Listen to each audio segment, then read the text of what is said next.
ברוך אתה אדוני אלוהינו מלך העולם שהכל נהיה בדברו. El segundo patriarca Isaac en castellano, sufre el síndrome de un hijo mediano. Él es el segundo de los patriarcas. No es el precursor que fue Abraham, ni tampoco va a ser el padre de las tribus que fue Jacob. Él sirve como una especie de eslabón, porque sin Yitzhak no hay Jacob, o sea, no hay el padre de las tribus. Pero, ¿qué contribución realmente hizo él? Bueno, él tiene varias características. Este Yitzhak casi es ofrendado como un sacrificio a Dios, o sea, una devoción absoluta. Él nunca salió de la tierra prometida. Abraham nació fuera, nació en Ur, una ciudad muy lejana de la tierra prometida, pero luego llegó a la tierra prometida y ahí es donde murió. Salió a Egipto cuando había hambruna. El caso de Jacob, del tercer patriarca, él nació en la tierra prometida, pero luego salió de Israel, se fue a Egipto y realmente murió en Egipto, aunque fue enterrado luego en Israel. Pero Yitzhak nunca salió de las fronteras de Israel. Incluso cuando hubo una hambruna, Dios le dijo, tú permanece en Israel. O sea, él fue de alguna manera una persona sumamente espiritual que nunca abandonó la tierra prometida.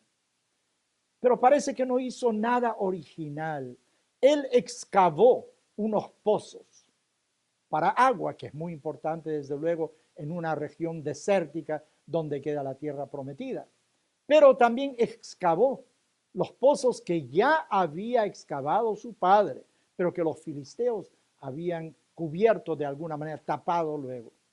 Dice la Torá de que 2 pozos fueron descubiertos, excavados nuevamente por su gente y la gente alrededor, pero terminaron en problemas, porque la gente alrededor y su propia gente, cada uno quería el agua. Uno se llamó Esek, que quiere decir, tenían algo, una relación negativa entre ellos.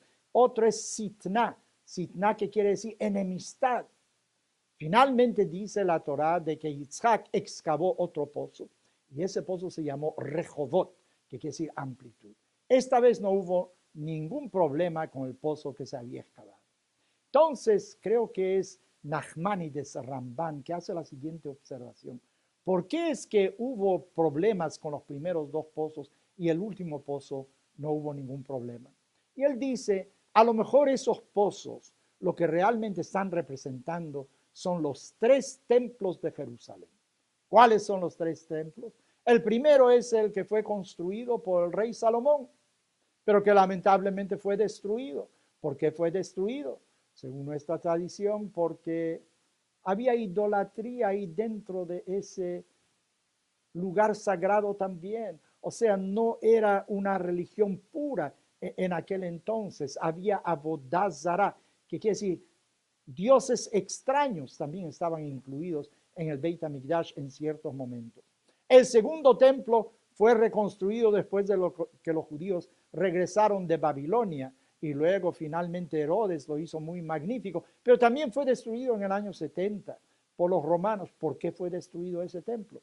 Dicen nuestros sabios, porque había enemistad gratuita dentro del pueblo, no se llevaban bien. O sea, no hablaba bien el uno del otro y los problemas internos fueron los que causaron la destrucción del Beit HaMikdash. Interesante, tanto el primero como el segundo templo, no es porque Nebuchadnezzar, en hebreo, iba a destruir el templo, o los romanos el segundo. El problema era nuestro, porque no éramos leales de alguna manera. En el primero no fuimos leales con Dios, en el segundo no fuimos leales con nosotros mismos, porque había mal entendimiento, peor que eso, entre los miembros de la comunidad judía. ¿Cuál es el tercer Beit HaMikdash? Bueno, el tercer Beit HaMikdash es un Beit HaMikdash ideal, todavía no ha sido construido. Pero vamos a regresar a los pozos de Yitzhak, que dice Nachmanides, representan esos 3 templos.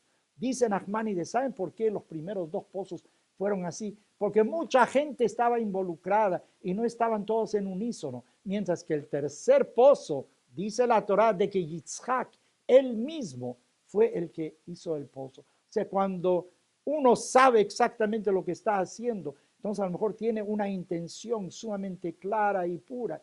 Entonces dice, ¿sabe cuándo se va a reconstruir el tercer Beit HaMikdash? Cuando cada uno de nosotros dé su aporte. No un conjunto, no un grupo. Ustedes saben, uno siempre piensa de que otro va a hacer el trabajo por uno, pero que cuando cada uno piense de que su misión es reconstruir el Beit HaMikdash, entonces se va a reconstruir el tercer templo. Dicen nuestros sabios que cada generación debe pensar que por su culpa es que fue destruido el Beit HaMikdash. Si es que no se ha reconstruido todavía, es que todavía no somos merecedores de un nuevo Beit HaMikdash. Bueno, así debemos de pensar, creo que en todos los ámbitos en los cuales nosotros trabajamos, circulamos, donde estemos, tenemos que pensar de que en realidad la responsabilidad es nuestra y no buscar chivos expiatorios en factores externos. La culpa es de otro porque hace mucho calor, porque hace mucho frío, porque cualquier razón que no depende de uno es que suceden las cosas. Cuando el hombre empieza a pensar, la persona empieza a pensar de que la solución de los problemas realmente están en sí, si cada uno de nosotros empieza a comportarse de acuerdo con principios morales y éticos puros, cuando somos generosos con otros, cuando somos caritativos, cuando somos amorosos en lugar de odiar, amar, en lugar de destruir, estamos construyendo. Vamos a ver cómo la sociedad va a reflejar eso. Y el Beit HaMikdash, el templo de Jerusalén, será reconstruido de alguna manera cuando cada uno de nosotros sienta que la responsabilidad de su existencia recae sobre sus propios hombros.